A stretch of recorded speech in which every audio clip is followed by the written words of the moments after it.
Hey there, everyone. Welcome to RAM110. My name is Marissa May, and I'm going to be the lab instructor for this course. So you may be seeing lab instructors in your courses here recently, and you've been wondering, what exactly does a lab instructor do? So what I'm going to be doing, I'm just going to be help, an added layer of help. So if you want help with a discussion, you want help with an assignment, you want help with an assessment, and you can't reach the instructor, you're welcome to reach out to me. I'm going to be doing lab sessions, which are just short, compact sessions to help you kind of break down what you need to do for a particular discussion or assignment. Today and all Tuesdays during this mod, I'm going to be covering the discussions. So we're going to work through like, what exactly do I need to say? Where do I find information on how to say that? To make sure that you get the most out of your discussion points that are available. So let's take a look a little bit so we can get you started. So this is my contact information. If you need to get in touch with me, of course, you can always reach me through Canvas. But I thought I'd go ahead and give you my actual email address if that's easier for you. And then you also have my phone number. Students like to text me every so often if they get stuck on something. So feel free. This is a cell number, so you can call or text. Either one will work, and I'll be happy to get back with you on that. So let's take a look at the first discussion for RAM 110. We titled this one, Can Numbers Lie? Remember, a number is just a number. If something is misleading, would you say that it's the number's fault? I don't know about that. Can we hold the number responsible if something looks misleading? So let's look at this situation. Let's say that company A has 5 female employees and company B has 20 female employees. If we take a look at a graph of this, you might look something like this. Company A has 5 employees. Company B has 20 female employees. Looks like a big difference, doesn't it, between the 5 females that company A has and the 20 females that company B has. Is this the big picture, though? Let's understand a little bit more about the situation.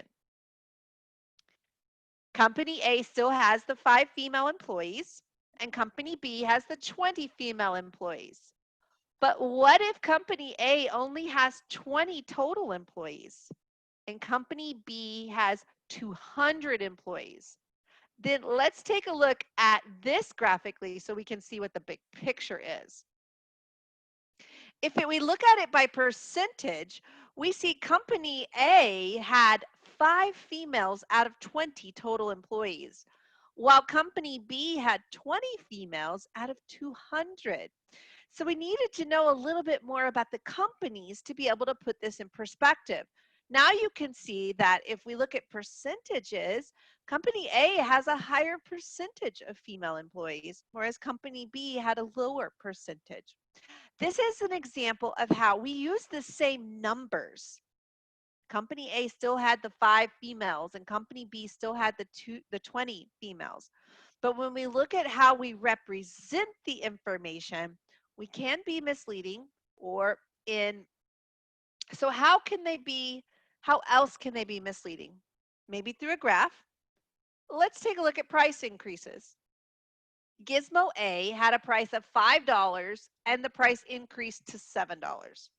So it went from $5 to now it costs me $7. Computer A had a price of $500 and its price increased to $600. So that's one way that you can look at, let me go back here. That's one way that you can look at possibly being a little bit misleading. Gizmo A went up only $2, but as a percentage, it actually went up 40%. Computer A had a price, went up $100, but as a percentage, it only went up 20%. So something to think about when we look at the numbers themselves cannot be faulted for being misleading. How we present them maybe graphically or in words, is what leads us to be misleading. Okay, so I hope that helps you with discussion one. We'll look at the actual logistics, like how many words and those kinds of things, here in just a minute. Let's go ahead and switch then and talk about discussion two. Discussion two is about resource allocation. So we must remember that all resources are limited, right? At your company, there is not an endless amount of paper. All resources are limited. So we have to make wise decisions about how we want to use them. If you have 20,000 square feet of space, how will you divide it up? Will you make it office space? Will you make part of it an employee lunchroom? Customer service area, depending on your business, if you have customers that actually come into the business? Do you need a space for your extra inventory? How you divide it up is up to you and what are the priorities for the business. So keep that in mind.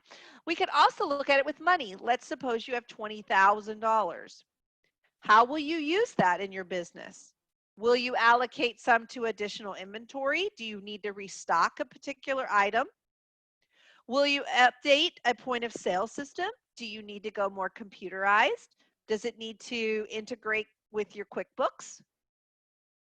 Are you going to be giving employees a bonus? If so, what are you bonusing them for? Are you giving everyone the same level of bonus? What about training? Do you need to employ some training for your employees?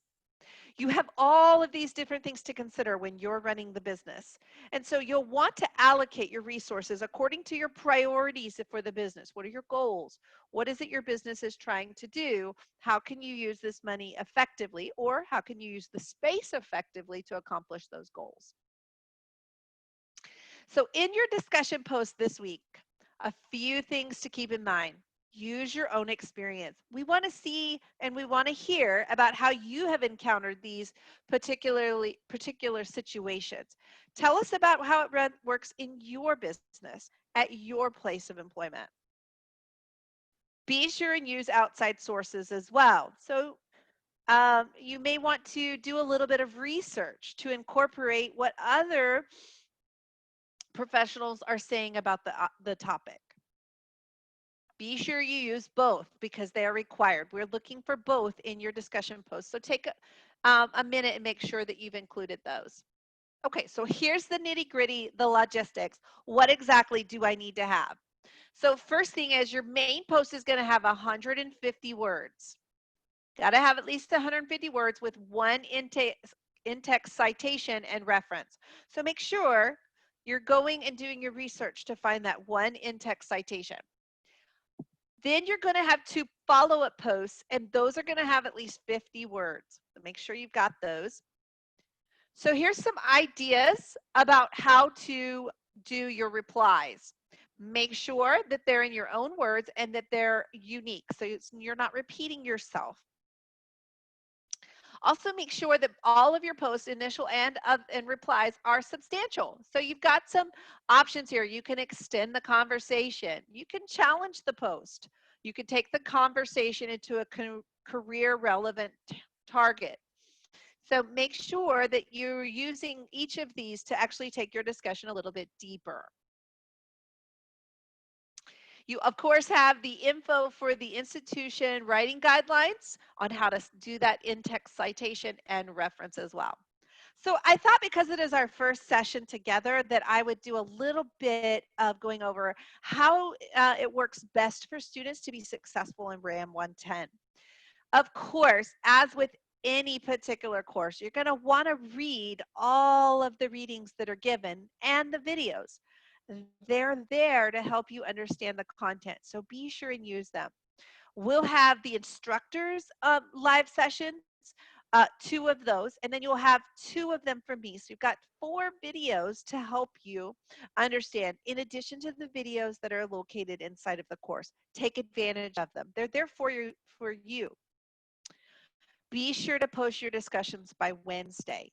I would hate to see you miss points simply because you didn't get them in on time. Now, I understand life happens. So I don't know about you, but I'm one of those people. I get started on Monday or Tuesday and I write a draft. I let it kind of sit there a little bit. I seem to think I need to mull over it in my head after I've written a draft.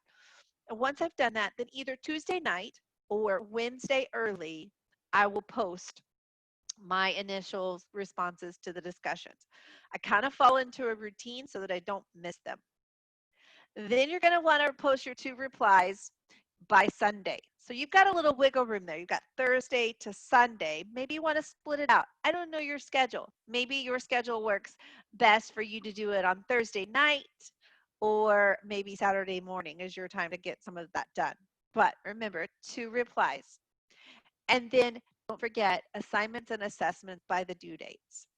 So you've got those, and these are the ways that we've seen students be so successful in this course, and I want to help you be successful too. All right, if you find that you need help this week, here's my contact information. You, of course, can email me through Canvas. It's pretty easy. I'll go ahead and give you my email address as well as my phone number. Remember, my phone number here is a cell phone number, so call or text. Either one works for me. Our next lab session will be on Thursday, same time, same place. So feel free to join me, and we're going to dig into the week 1 assignments. So I hope to see you then. Thanks everyone for a great week. If you have questions, feel free to send those to me. I'm looking forward to a great week with you guys. Bye now.